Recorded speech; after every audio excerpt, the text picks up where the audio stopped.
الحمد للہ رب العالمین والصلاة والسلام علی سید المرسلین اما بعد فاعوذ باللہ من الشیطان الرجیم بسم اللہ الرحمن الرحیم واما السائل فلا تنہر صدق اللہ مولانا العظیم۔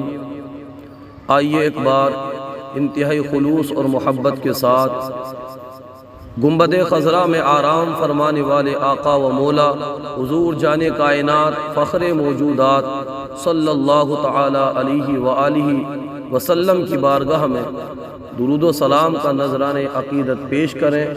پڑھیں بآواز بلند اللہم صلی علی سیدنا و مولانا محمد وبارک وسلم صلو علیہ صلاۃ و سلام علیک یا رسول اللہ صلی اللہ تعالی علیہ وسلم۔ آج کے بیان کا عنوان ہے اعلیٰ حضرت رحمت اللہ تعالی علیہ کی شاعری اور عشق رسول۔ محترم اسلامی بھائیوں، اس میں شک نہیں کہ اعلیٰ حضرت رحمت اللہ تعالی علیہ اپنے وقت کے بہت بڑے عاشق رسول تھے۔ اعلیٰ حضرت رحمت اللہ تعالی علیہ کی پوری زندگی عشق رسول میں گزری ہے۔ آپ گفتگو فرماتے تو الفاظ کی صورت میں عشق رسول کے جام پلاتے، آپ قلم اٹھاتے تو تحریر کی صورت میں عشق رسول کو فروغ دیتے نظر آتے۔ گویا کہ آپ کی زندگی کا ایک ایک لمحہ عشق رسول کے جام پینے اور پلانے میں صرف ہوا ہے۔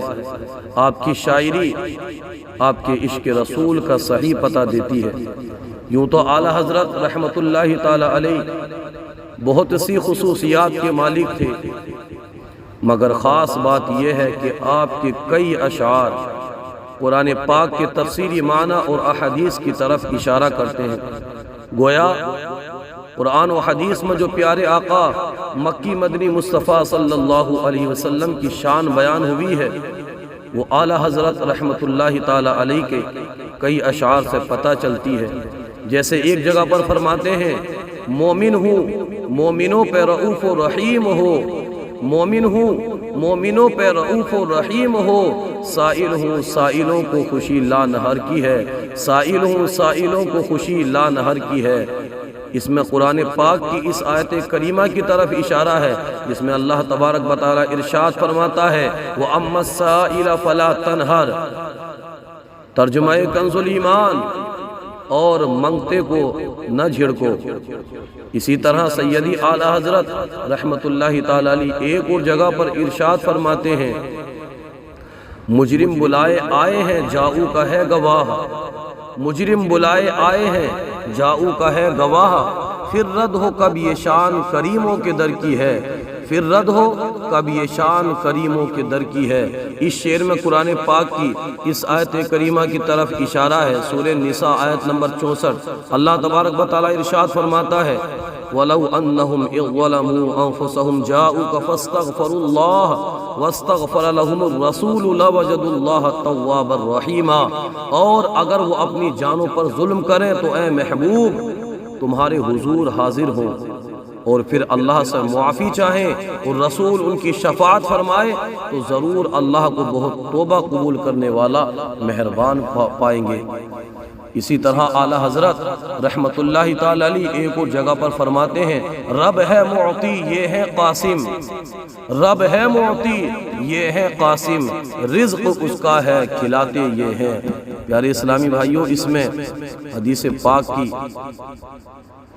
جو بات اعلیٰ حضرت نے کی ہے وہ حدیث پاک ہے جس میں اللہ کے رسول صلی اللہ علیہ وسلم ارشاد فرماتے ہیں، بخاری شریف میں یہ ہے انما انا قاسم واللہ المعطی، یعنی دینے والا اللہ ہے اور بانٹنے والا میں۔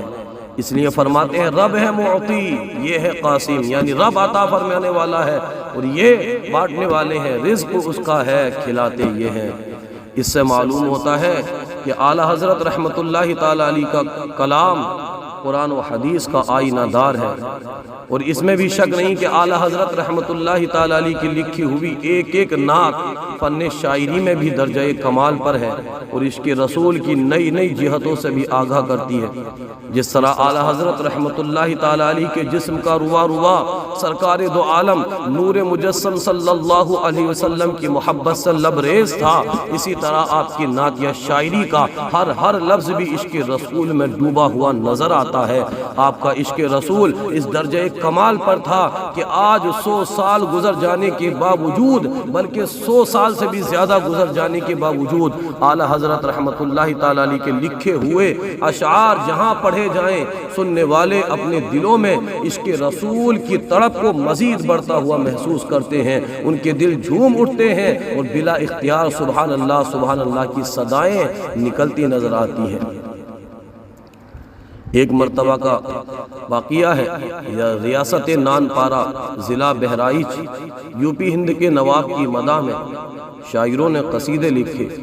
سرکار اعلیٰ حضرت رحمت اللہ تعالیٰ علیہ بھی ماہر اور عظیم شاعروں میں سے تھے، لہٰذا آپ سے بھی کچھ لوگوں نے گزارش کی کہ نواب صاحب کی تعریف میں کوئی قصیدہ لکھ دیں۔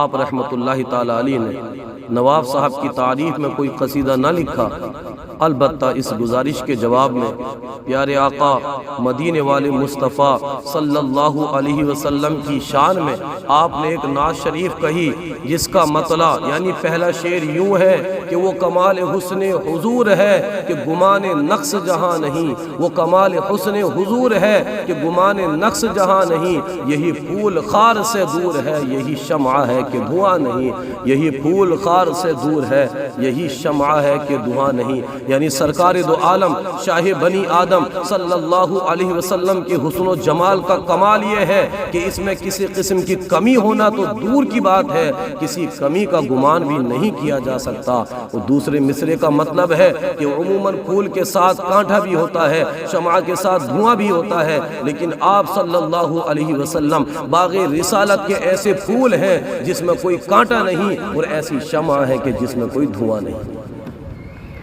اس کلام کے مقطع یعنی آخری شعر میں ریاست نانپارہ کے نواب صاحب کی تعریف میں قصیدہ نہ لکھنے کی نفیس اور عشق و محبت میں ڈوبی ہوئی وجہ اس طرح بیان فرمائی ہے۔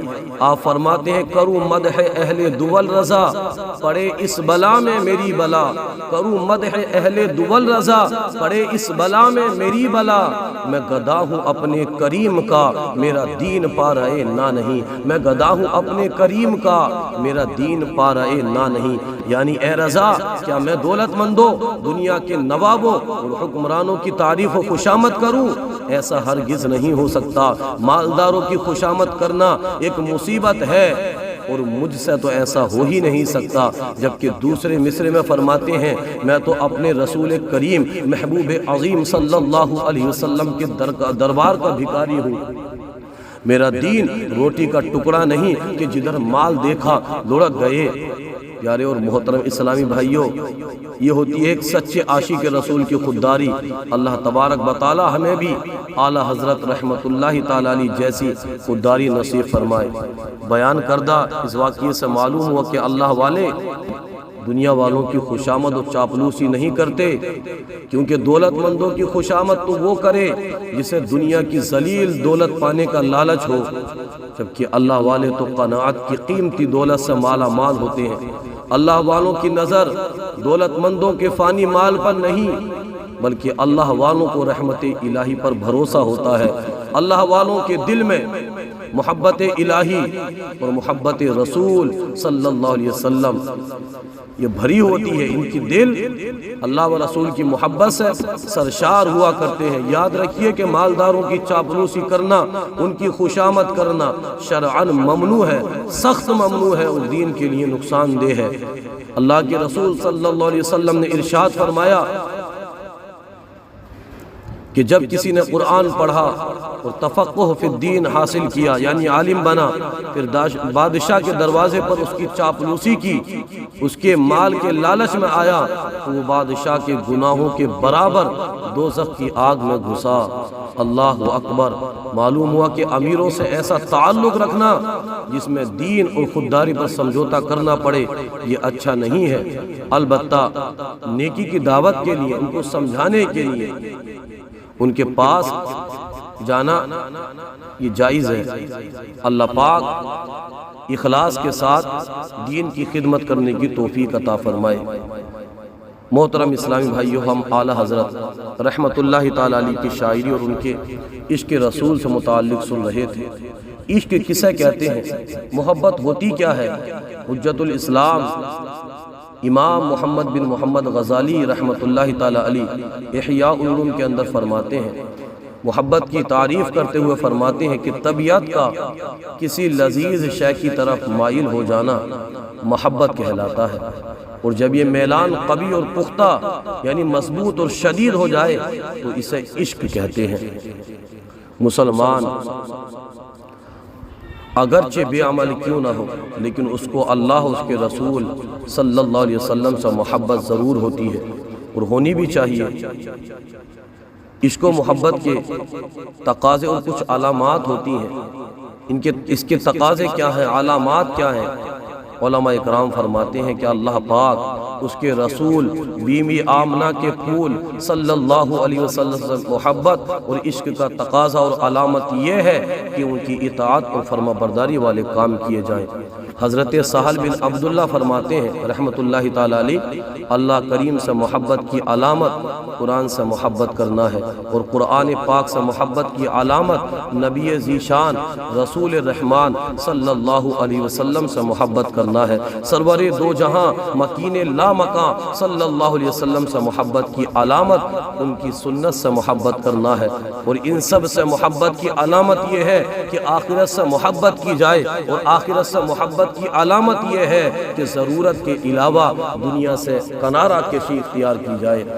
عشق رسول کے مزید بھی کئی تقاضے ہیں، جیسے عشق رسول کا ایک تقاضا یہ بھی ہے کہ اللہ اس کے رسول سے محبت کی جائے۔ عشق رسول کا ایک تقاضا یہ بھی ہے کہ ان کا ذکر مبارک کثرت سے کیا جائے۔ عشق رسول کا ایک تقاضا یہ بھی ہے کہ ان کے ارشادات کو سن کر اپنایا جائے، اسے آگے پھیلایا جائے۔ عشق رسول کا ایک تقاضا یہ بھی ہے کہ ان کے شہر سے محبت کی جائے۔ عشق رسول کا ایک تقاضا یہ بھی ہے کہ ان کی اولاد سے محبت کی جائے۔ عشق رسول کا ایک تقاضا یہ بھی ہے کہ ان کے صحابہ اکرام سے محبت کی جائے۔ عشق رسول کا ایک تقاضا یہ بھی ہے کہ ان کی ہر ادا سے محبت کی جائے۔ عشق رسول کا ایک تقاضا یہ بھی ہے ان پر نازل ہونے والی کتاب قرآن کریم کی تلاوت کی جائے، اسے سمجھا جائے، اس پر عمل کیا جائے۔ عشق رسول کا ایک تقاضا یہ بھی ہے کہ اپنی زندگی کو سنتوں پر عمل کرتے ہوئے گزارے۔ عشق رسول کا ایک تقاضا یہ بھی ہے کہ ہمیں اپنے آقا و مولا جناب احمد مجتبی محمد مصطفیٰ صلی اللہ علیہ وسلم کی سیرت و کردار کو اپنانا چاہیے۔ عشق رسول کا ایک تقاضا یہ بھی ہے کہ ایک نماز بھی قضا نہ کی جائے۔ عشق رسول کا ایک تقاضا یہ بھی ہے کہ جھوٹ سے بچا جائے۔ عشق رسول کا ایک تقاضا یہ بھی ہے کہ غیبت و چغلی سے بچا جائے۔ عشق رسول کا ایک تقاضا یہ بھی ہے کہ ہر اس کام سے بچا جائے جس سے آپ صلی اللہ علیہ وسلم نے منع فرمایا ہے۔ اے کاش کہ ہمیں بھی عشق حقیقی میں جینا مرنا نصیب ہو جائے۔ اس میں شک نہیں کہ جب کسی کو کسی سے محبت اور عشق ہو جائے تو عاشق اپنے قلبی جذبات کا اظہار اور محبوب کی تعریف اور توصیف بیان کرنے کے لیے بسا اوقات اشعار کا سہارا لیتا ہے، کیونکہ اپنے دلی جذبات اشعار کے ذریعے بہت اچھے انداز میں بیان کیے جا سکتے ہیں۔ اعلیٰ حضرت رحمت اللہ تعالیٰ علیہ نے بھی عشق مصطفیٰ کے اظہار کے لیے نعتیہ شاعری کا راستہ بھی اختیار فرمایا۔ اعلیٰ حضرت رحمت اللہ تعالیٰ علیہ کا نعتیہ کلام بنام ہدائی کے بخشش عشق رسول سے مالا مال نعتیہ شاعری کا ایک عظیم مجموعہ ہے۔ اعلیٰ حضرت رحمت اللہ تعالیٰ علیہ کے نوک قلم سے تحریر کیا گیا ایک ایک شعر شریعت کے عین مطابق ہے۔ اگر ہم غور کریں تو سمجھ میں آئے گا کہ یہ کائنات حسین مناظر سے بھری ہوئی ہے۔ ان مناظر، ان نظاروں کو ہر کوئی اپنے نقطۂ نظر سے دیکھتا ہے۔ سائنٹسٹ انہیں اپنی سائنس کی روشنی میں دیکھتا ہے، جغرافیہ دان انہیں اپنے علم کی روشنی میں دیکھتا ہے، کیمسٹری والا انہیں اپنے علم کیمسٹری کی نگاہ سے دیکھتا ہے، جبکہ سرکار اعلیٰ حضرت چونکہ پکے عاشق رسول تھے، اس لیے آپ ان تمام مناظر کو عشق رسول کی نگاہ سے دیکھتے ہیں اور ذہن میں آنے والے خیالات کو نعتیہ شاعری کی صورت میں بیان بھی فرماتے ہیں۔ آپ کے نعتیہ کلام ادائی کے بخشش میں کئی مناظر قدرت کو عشق رسول میں ڈوب کر اسی عشق رنگی میں سمجھایا ہے۔ ان مناظر میں ایک سورج بھی ہے، یہی سورج جو تمام جہان کو اپنے نور سے روشن کر رہا ہے، یہی سورج جو ہزاروں سال سے دنیا کو جگمگا رہا ہے مگر اس کا نور کم نہیں ہو رہا ہے، یہی سورج ہے جو ہر روز آ کر نور کی خیرات بانٹتا ہے، یہی سورج ہے جس کی طلوع اور غروب سے دنیا کا نظام چل رہا ہے۔ اس سورج کو کائنات کے مناظر میں مرکزی حیثیت حاصل ہے۔ اعلیٰ حضرت رحمت اللہ تعالی علیہ کی عشق کی کتاب میں اس سورج کی حقیقت کیا ہے؟ جب سرکار دو عالم نور مجسم صلی اللہ علیہ وسلم کی جود و سخا کی بات چل رہی تھی تو اعلیٰ حضرت فرماتے ہیں، جس کو قرص مہر سمجھا ہے جہاں اے منعمو، جس کو قرص مہر سمجھا ہے جہاں اے منعمو، ان کے خوان جود سے ہے ایک نان سوختہ، ان کے خوان جود سے ہے ایک نان سوختہ۔ اے بادشاہو، اے تاجداروں، سارا جہاں جسے سورج کی ٹکیا کہتا ہے، لوگ جسے آفتاب کہہ کر پکارتے ہیں، جسے سورج کا نام دیا جاتا ہے، یہی سورج، یہی آفتاب جانے کائنات نور مجسم صلی اللہ علیہ وسلم کے دسترخوان کی جلی ہوئی روٹی ہے۔ ذرا سوچو، جس کریم آقا مدینے والے مصطفیٰ صلی اللہ علیہ وسلم کے دسترخوان کی جلی ہوئی روٹی سے کائنات کا گزارا چل رہا ہے تو ان کے دسترخوان کی وہ روٹیاں جو جلن سے محفوظ ہیں، ان کا حال کیا ہوگا؟ اور جس محبوب صلی اللہ علیہ وسلم کی جلی ہوئی روٹی کی طرف دیکھنے سے آنکھ چندھیا جائے، اس کے اپنے چہرے مبارک کا کیا عالم ہوگا؟ کسی شاعر نے کیا ہی خوب کہا ہے، کیا خوب فرمایا ہے کہ قدموں میں جبھی کو رہنے دو جب چاند سے بڑھ کر ایڑی ہے، چہرے کا تصور مشکل ہے تو رخسار کا عالم کیا ہوگا، تو رخسار کا عالم کیا ہوگا۔ ہم اعلیٰ حضرت رحمت اللہ تعالی علیہ کی شاعری اور عشق رسول سے متعلق سن رہے تھے۔ چاند کا ذکر شعر و شاعری میں جگہ جگہ ملتا ہے۔ محبوب کے حسن کو، محبوب کی خوبصورتی کو، محبوب کی دلکشی کو، محبوب کی رنگت کو چاند سے تشبیہ دینا شاعروں میں بہت عام ہے، مگر جس طرح سرکار اعلیٰ حضرت رحمت اللہ تعالی علیہ نے چاند کو نعت محبوب کے لیے استعمال کیا ہے، وہ اپنی مثال آپ ہے۔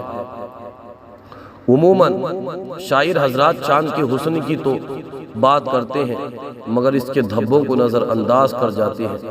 سرکار اعلیٰ حضرت رحمت اللہ تعالی علیہ نے عشق کے رنگ میں بتایا کہ چاند پر دھبے کیوں ہیں، چنانچہ فرماتے ہیں، برق انگشت نبی چمکی تھی اس پر ایک بار، برق انگشت نبی چمکی تھی اس پر ایک بار، آج تک ہے سینہ مہ میں نشان سوختہ، آج تک ہے سینہ مہ میں نشان سوختہ۔ یعنی سرکار مدینہ قرار قلب و سینہ صلی اللہ علیہ وسلم کے مبارک ہاتھ کی نورانی انگلی ایک مرتبہ چمک کر چاند پر پڑی مگر آج تک چاند کے سینے میں جلن کا نشان موجود ہے۔ اور ایک جگہ پر سرکار اعلیٰ حضرت رحمت اللہ تعالی علیہ اس چاند کو رسول اکرم نور مجسم صلی اللہ علیہ وسلم کے بچپن کا کھلونا قرار دیتے ہیں، جس میں اس حدیث پاک کی طرف اشارہ ہے، جس میں حضرت عباس رضی اللہ تعالیٰ عنہ فرماتے ہیں کہ میں نے عرض کی، یا رسول اللہ صلی اللہ علیہ وسلم، مجھے تو آپ صلی اللہ علیہ وسلم کی علامات نبوت نے دین اسلام میں داخل ہونے کی دعوت دی تھی، میں نے دیکھا کہ آپ صلی اللہ علیہ وسلم کے حوالے میں چاند سے باتیں کرتے ہیں، اور اپنی انگلی جس طرف آپ اپنی انگلی سے اشارہ فرماتے ہیں چاند اسی طرف جھک جاتا ہے۔ اسی لیے اعلیٰ حضرت رحمت اللہ تعالی علیہ فرماتے ہیں کہ چاند جھک جاتا جدھر انگلی اٹھاتے مہد میں، چاند جھک جاتا جدھر انگلی اٹھاتے مہد میں، کیا ہی چلتا تھا اشاروں پر کھلونا نور کا، کیا ہی چلتا تھا اشاروں پر کھلونا نور کا۔ ایک اور مقام پر فرماتے ہیں کہ ماہ مدینہ اپنی تجلی عطا کرے، ماہ مدینہ اپنی تجلی عطا کرے، یہ ڈھلتی چاندنی تو پہر دو پہر کی ہے، یہ ڈھلتی چاندنی تو پہر دو پہر کی ہے۔ یعنی ایک آسمان کا چاند ہے، ایک مدینے کا چاند ہے۔ آسمان کا چاند بھی روشنی بکھیرتا ہے، مدینے کا چاند بھی نور کی خیرات بانٹتا ہے۔ آسمانوں کا چاند جو روشنی دیتا ہے وہ ایک دو پہر کے لیے ہوتی ہے، جبکہ مدینے کا چاند اگر نور کی جھلک بھی عطا فرما دے تو دنیا و آخرت دونوں روشن ہو جاتے ہیں۔ اس لیے ایک اور مقام پر نور کی خیرات لینے کے لیے عرض کرتے ہیں یا رسول اللہ چمک تجھ سے سب پاتے ہیں، چمک تجھ سے پاتے ہیں سب پانے والے، یا رسول اللہ چمک تجھ سے پاتے ہیں سب پانے والے، میرا دل بھی چمکا دے چمکانے والے، میرا دل بھی چمکا دے چمکانے والے۔ ایک اور مقام پر فرماتے ہیں کہ چاند سورج تو آقا کریم رسول عظیم صلی اللہ علیہ وسلم کے روخ روشن کے سامنے کچھ بھی نہیں ہے۔ چنانچہ آپ ارشاد فرماتے ہیں کہ خورشید تھا کس زور پر اور کیا بڑھ کے چمکا تھا قمر، خورشید تھا کس زور پر کیا بڑھ کے چمکا تھا قمر، بے پردہ جب وہ رخ ہوا یہ بھی نہیں وہ بھی نہیں، بے پردہ جب وہ رخ ہوا یہ بھی نہیں وہ بھی نہیں۔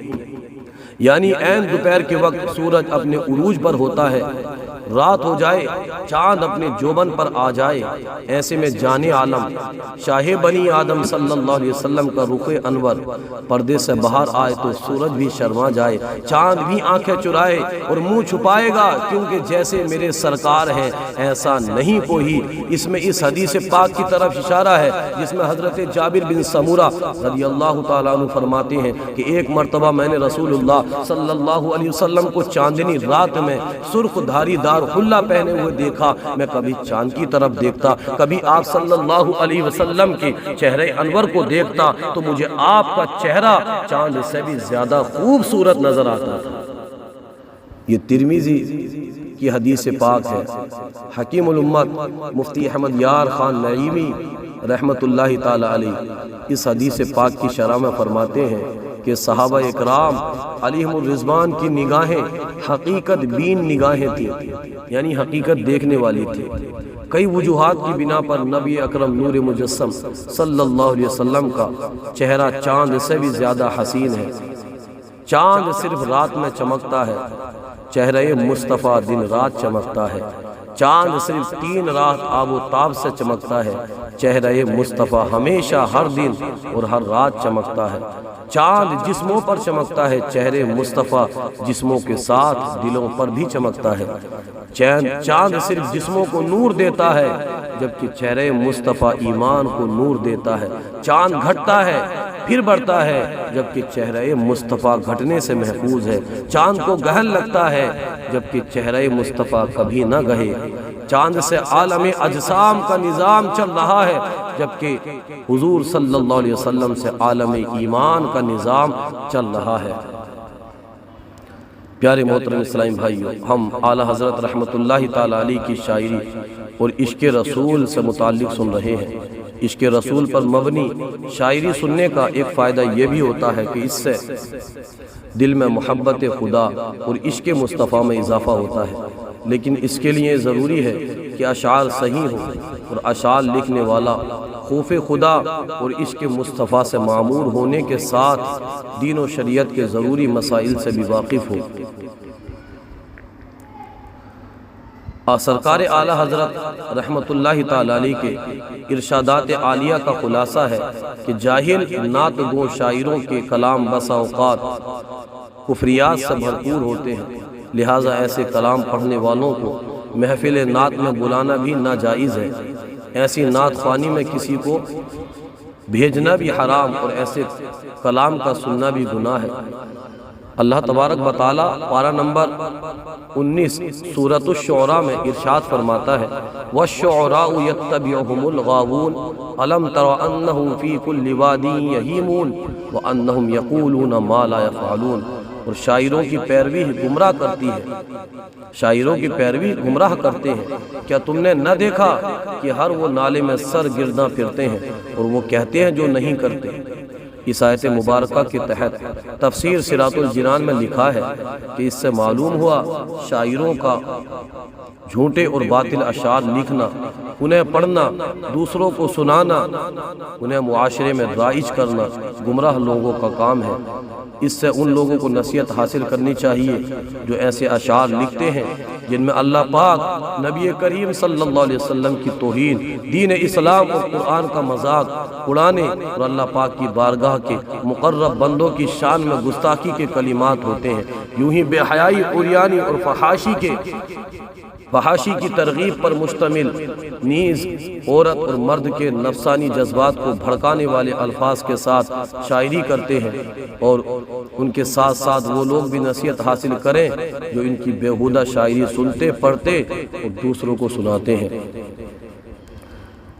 پیارے محترم اسلامی بھائیوں، یہاں پر مشورہ ہے آپ سے کہ چند ایک جو شاعر اسلام ہیں ان کے نام آپ کے سامنے عرض کرتا ہوں، ان کے کلام سنیے، یا آپ جس کا بھی کلام سننا چاہتے ہیں، آپ کے جو قریب عالم دین ہیں ان سے ایک مرتبہ آپ اس کی تصدیق کرا لیجیے کہ صحیح ہے یا غلط ہے۔ اس کے بعد میں آپ پڑھیں گے تو انشاءاللہ آپ محفوظ رہیں گے غلطی سے۔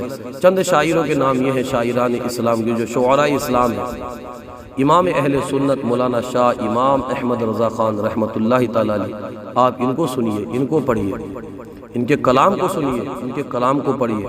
استاذ زمن کو آپ پڑھیے، حضرت مولانا حسن رضا خان رحمۃ اللہ تعالی علیہ کو۔ خلیفہ اعلیٰ حضرت مداح الحبیب حضرت مولانا جمیل الرحمن رضوی رحمۃ اللہ تعالی علیہ کو پڑھیے۔ شہزادہ اعلیٰ حضرت تاجدار اہل سنت حضور مفتی اعظم ہند مولانا مصطفیٰ رضا خان رحمۃ اللہ تعالی علیہ کو پڑھیے۔ شہزادہ اعلیٰ حضرت حجت الاسلام حضرت مولانا حامد رضا خان رحمۃ اللہ تعالی علیہ کی شاعری پڑھیے۔ خلیفہ اعلیٰ حضرت صدر الفاضل حضرت علامہ مولانا سید محمد نعیم الدین مراد آبادی، آپ ان کی شاعری کو پڑھیے۔ حکیم الامت حضرت مفتی احمد یار خان نعیمی رحمۃ اللہ تعالی علیہ، ان کو پڑھیے۔ اور جو عاشق رسول علماء اکرام ہیں، لکھتے ہیں، ان کے کلام کو پڑھیے، ایسی کسی کے کلام کو مت پڑھیے۔ انشاءاللہ آپ عاشقان رسول کی شاعری کو پڑھیں گے تو آپ کے دل کے اندر، آپ کے دل میں، آپ کے قلب میں عشق رسول انشاءاللہ بڑھتا ہوا چلا جائے گا۔ اللہ تبارک و تعالی ہمیں کہنے سننے سے زیادہ عمل کرنے کی توفیق عطا فرمائے۔ آج کا یہ اعلیٰ حضرت کی شاعری اور عشق رسول، اس کا پارٹ 1 آپ کے سامنے ریکارڈ کر کے عرض کیا ہے۔ اللہ پاک میرے اور آپ کے عشق رسول میں مزید اضافہ فرمائے۔ کچھ بیان کرنے میں غلطی ہو گئی، اللہ کریم معاف فرمائے اپنے حبیب کے صدقے میں مجھے آپ کو قابل عمل باتوں پر عمل کرنے کی توفیق عطا فرمائے۔ وآخر دعوانا ان الحمد للہ رب العالمین۔ السلام علیکم ورحمۃ اللہ وبرکاتہ۔